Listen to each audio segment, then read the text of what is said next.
Sam Pittman at Arkansas. He was fired on Sunday following a 56-13 loss to Notre Dame that was not even as close as that final score says. No.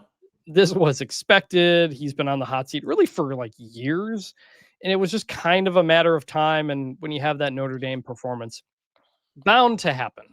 We do have interim head coach Bobby Petrino. What a sentence. It is not John L. Smith, so I guess there's no reason to smile. We'll see if this one goes better than that interim run. David, you're the native Arkansan. You people there.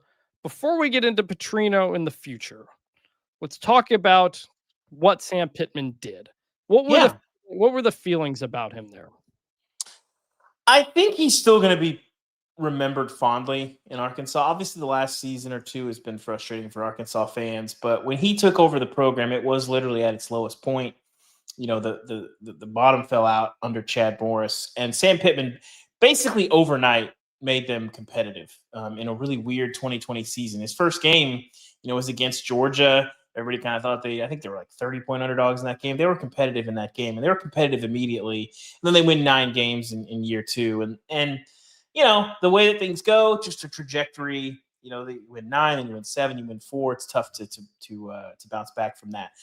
But ultimately, he left the program in much, much better shape than he found it, which is not something that a lot of coaches do.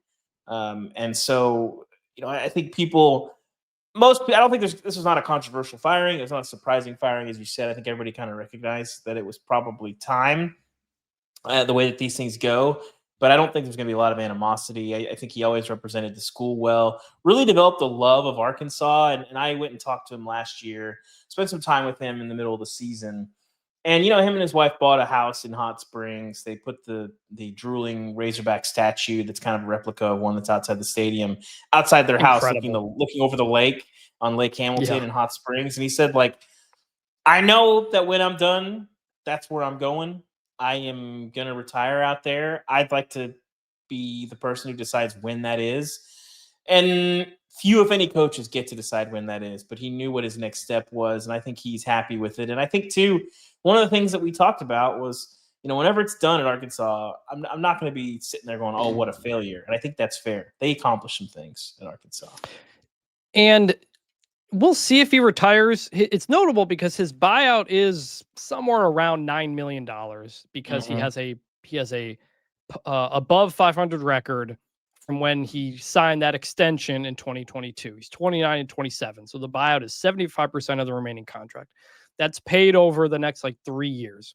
However, there is a requirement to try to mitigate that, as in find another coaching job, coach an offensive line somewhere, and whatever you make from that comes off the buyout. So if he's going to retire, perhaps that's just a negotiated smaller amount. And that's notable because remember when Brett Bielema got fired, he gets the job at the Patriots, like an analyst job of some kind, and the Patriots are not paying him very much at all. And Arkansas thinks he's trying to get out of the buyout he's owed, and they stopped paying him. And then Bielema sued, and there was this whole, they end up settling. Buyouts are not all the same. You see the number, but it's over how long is that paid out? Will it be offset by another job? Does it have to be? So that's a very important part of that. So I don't think the money is really going to be an issue here for Arkansas. Before we talk about the quality of the job and the candidates, we got to talk about the guy who's in charge right now. Bobby Petrino, former Arkansas head coach who took him to a Sugar Bowl, who won a Cotton Bowl, had a top 5 finish, then got fired very famously when he crashed a motorcycle, said he was alone. Turns out he wasn't alone. He was with his mistress, who was a staffer on the team. He gets fired. He has that press conference after the crash, before he's fired, with the neck brace, the bruised face, the Sugar Bowl hat. One of the craziest images in the history of college football. Yes. That whole incident, there was a high bar in college football for something to be truly insane. And this was that. And now we're back here. We are back. In charge again. We are back. That press conference, by the way, everyone in the building discouraged him from having that press conference. He was still very raw. He was on a lot of pain medication. I mean, the press conference itself mostly went okay, but that is kind of the lasting image of the Bobby Petrino era at Tennessee. I mean, at Arkansas. So. And now we're back. He wants the job. He says he wants the job. The school is acknowledging that. Before we get to that, David, a couple of years ago, you re-reported this whole thing. Well, almost the whole thing. Ari did one part of it, which we'll get to. Yeah. The whole motorcycle crash incident. Yeah. Real quick, in like 30 seconds, can you just kind of describe what you found going back to it? And I think it's important to note that he wasn't fired for having an affair, which I think is in that story. He was fired because he lied to his bosses. He undercut the trust that they felt like they could have in him. And once they felt like that trust was betrayed, well, then they couldn't do that. And then on top of that, you violate state employment laws when you posted this recruiting job. And I will say he was ahead of his time in putting like female staffers on his recruiting staff and the attention to detail and some of the things that they can do hospitality wise that I think they're uniquely gifted to do. He was one of the people that did that, but just don't have one of those people be your mistress that doesn't have any experience in, doing that or fundraising and all that stuff. So yeah, I mean, don't lie to your bosses. But the problem is all of the people that were involved in that at Arkansas are gone now. So none of the people that are there now he lied to. So they're good with it. I mean, the real thing that's fueling this is winning is a drug. People are addicted to winning. And they've never seen Arkansas's program floundering under Bobby Petrino. So it's like, well, surely if he's there, it's going to be great again. And we saw a similar thing happen at Louisville, and it was great for a little bit. Don't forget, it won a Heisman Trophy. Lamar Jackson, the world on fire there. And then the bottom fell out there. The recruiting was very bad, and the program was in a really tough spot. But when Bobby Petrino was fired, he was at the height of his powers at Arkansas. And so there's a lot of people with a lot of money and influence at Arkansas that would love to see Bobby Petrino back as the head hog. We'll see we'll see if we get there. I think a lot of that, we were talking about for the show, a lot of that will be determined by what does the next, 8 weeks look like in the interim. Yeah. And if he's going well, I mean, it's going to happen. When you re-reported that story, there was one part of it you couldn't do, which was the woman who had the affair with Bobby Petrino and her husband, they're still together. They were engaged when all this was happening, by the way. Yeah, they're still together. They live near where Ari and I live here in Texas. And Ari went to their house to try to get comment because that's what you have to do as a reporter. And I believe he was basically yelled at and the door was slammed in his face, and he called it one of the strangest things he's ever been a part of as a reporter. But that's accurate. Yeah, we did try to get all sides of that story, or at least you guys did. So yeah, and I will say before people jump on it, because I get this when I wrote the story, I got it. I'm aware of all of the conspiracy theories surrounding the motorcycle accident. I reported it fully. I talked to a lot of people who would know. A lot of people that are very smart believe some of the conspiracy theories. None of them are true. I'm sorry to disappoint you. None of them are true. I reported the heck out of this. There was a lot in that story that did not make the story. None of the conspiracy theories are true that you have heard about the Bobby Petrino motorcycle accident. It mostly happened as we believe it to have happened. And if you go back and read that story, there's most of the details are in there. That's what happened. So I'll have I'll have the story in the show notes. Yeah. Let's start this. The case for Bobby Petrino. One, if he's the interim head coach and they start winning, then maybe you consider it. But the upcoming schedule: Tennessee, Texas A&M, Auburn, Mississippi State, LSU, Texas, Missouri. So not terrible. It's doable.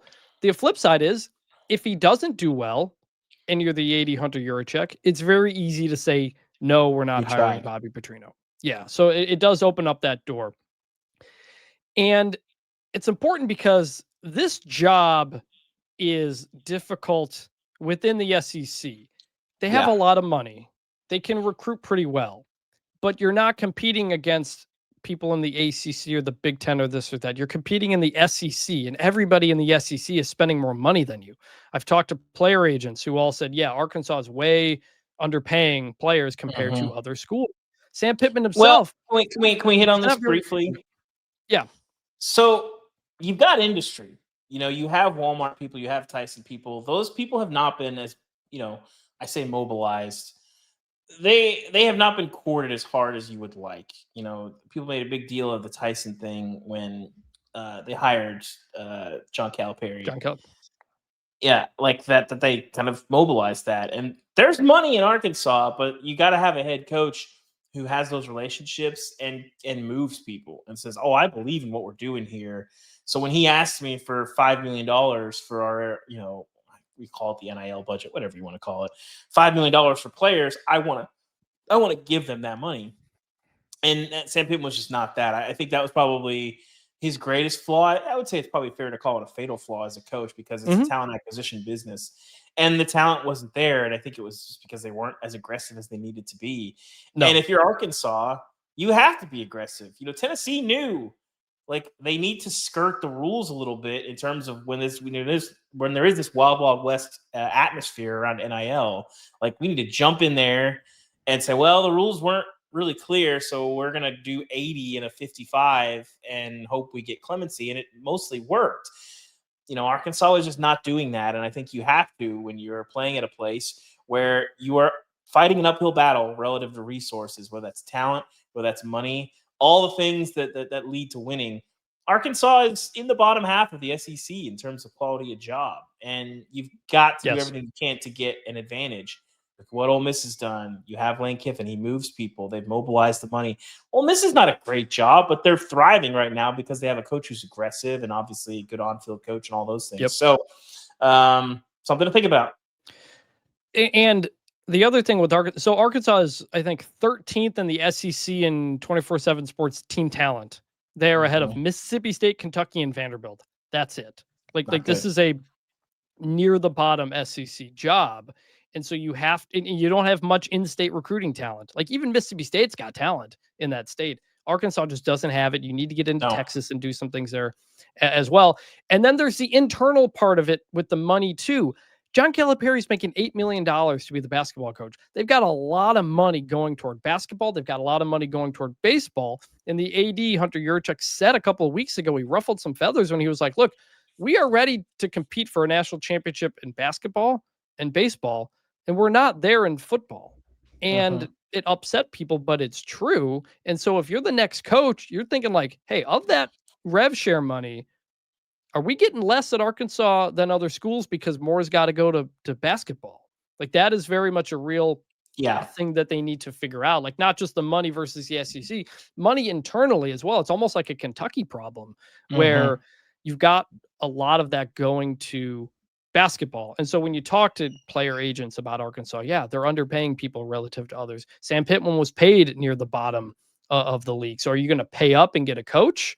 Are you going to pay less to get a coach who then puts more money toward the roster? Like that could be the case for Petrino. Hey, maybe Petrino takes the job for $3 million and you use that extra 4 or 5 to go get players. I mean, like there's a case to be made for that. So it's a really interesting job. Of all the jobs that are open, of the 5, 4 of them to me are all very, very close. You have Arkansas, Oklahoma State, Virginia Tech, UCLA.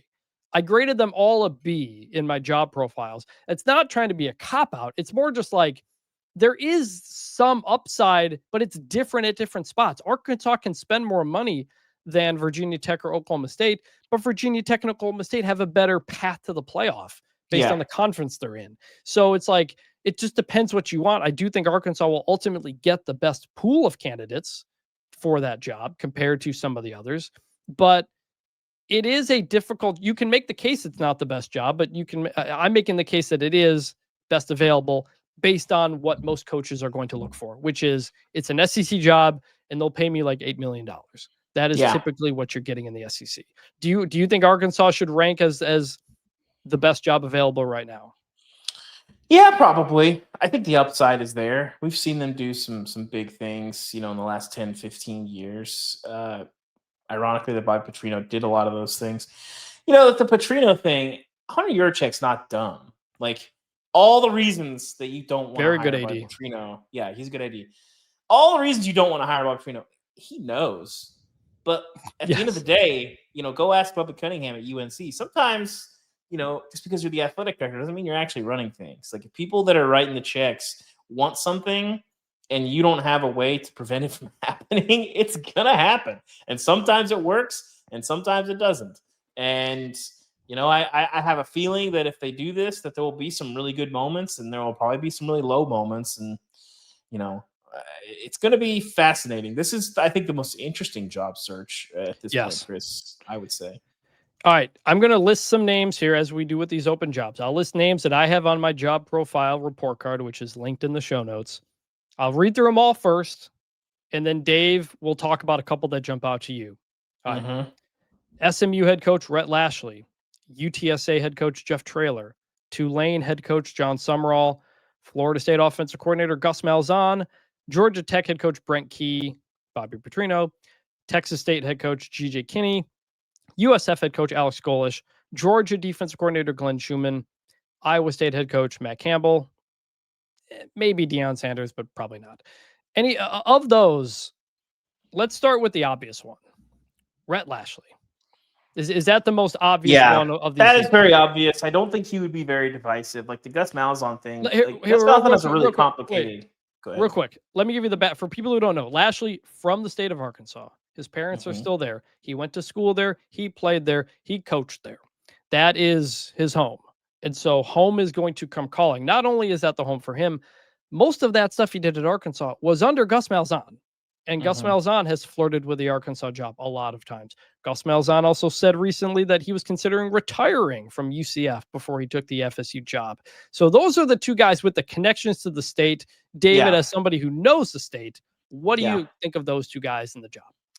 So Gus Malzahn has a complicated history. So there's like a weird dynamic in Arkansas between Central Arkansas and Northwest Arkansas. A lot of folks in Central Arkansas really do not like Gus Malzahn. A lot of the Little Rock money people do not like Gus. I think it's dumb, but it's a factor that's there. With Rhett, I don't think that there is quite that dichotomy. And Rhett has also separated himself from Gus, not as like a personal thing, but just at some point you got to get out from under the nest. He's done his own thing. Went to Miami, went to SMU. Now he's got this thing cooking.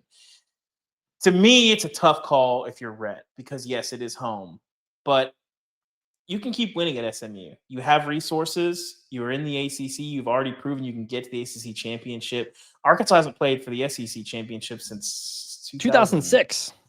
Yeah, that would have been the Florida. They lost to Tebow in that game. It's hard, and it's even harder now because you don't have divisions. And so, if I'm Rhett and I'm like, going to Arkansas, it's going to be tougher than it is at SMU. Do you want to run? Do you want to have that job? If you really want to do it, then you can take it. But if you want to win championships and you don't want to get fired, I might wait for a bigger job that is more advantageous because going to Arkansas and winning at Arkansas and going to a bigger job, I don't know that that's a path. Like I'm trying to remember the last football coach. It'd have to be, I mean, I don't know the order of the Lou Holtz thing, but it would have had to have been in the 80s the last time that a coach left Arkansas for a bigger job. It's not really a thing that happens. They fired Houston Nutt and he went to Ole Miss. And so it just depends on what you want out of your career, and I think if I'm Rhett Lashley, I'm probably not taking that. And I think too, when you look at, the Scott Frost and Nebraska situation, going home is a complicated thing, and obviously Rhett Lashley, not the same caliber of player as Scott Frost, and home is home, but he's not really like an Arkansas playing legend. No shade to him, but so it's a little bit different.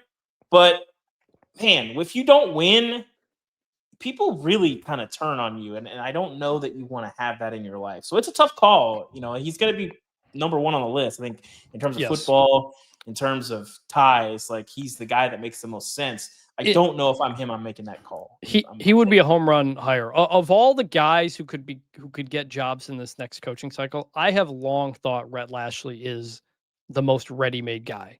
I've sat in meetings with him, coaching meetings. I've seen him run the program. He knows how.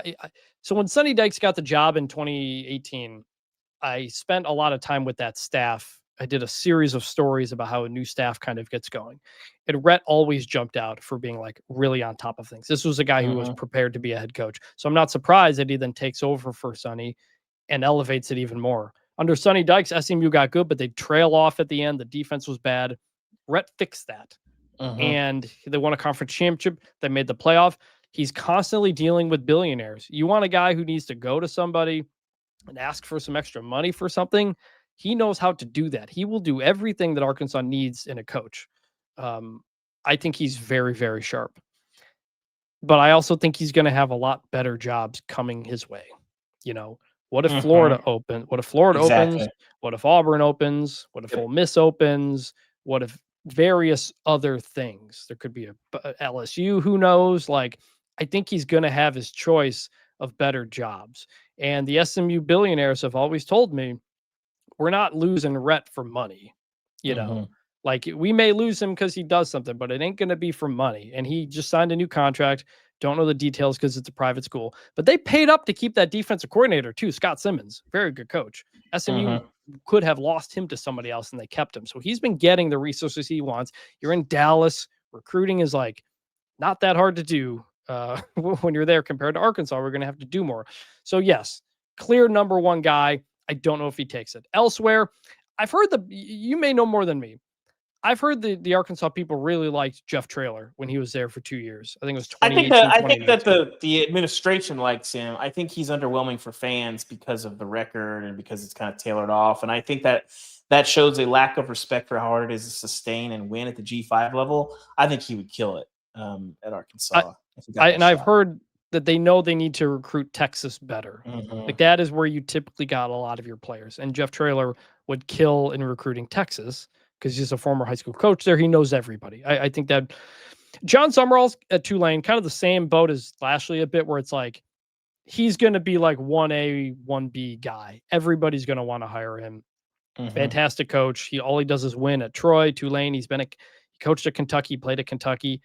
Like, he could do better than Kentucky, similarly. So he'll be interesting. I put Brent Key on here just because, like, he's at his alma mater. And so it may be tough to pull him away. He really loves that place. But he is among the lowest paid coaches in the ACC. His AD left for Michigan State. The finances there are tough. You're always going uphill there. But that's a guy who's made the most out of what he's got. I think he'd be a good coach wherever he goes. I don't know if he wants to leave. I just think he'd be a good fit. And then you have kind of some of the other guys. GJ Kinney, he's been a coach for a few years. Young guy, 35 years old. I don't know if he's ready for an SEC job, but he'll get interest at like Oklahoma State and stuff like that.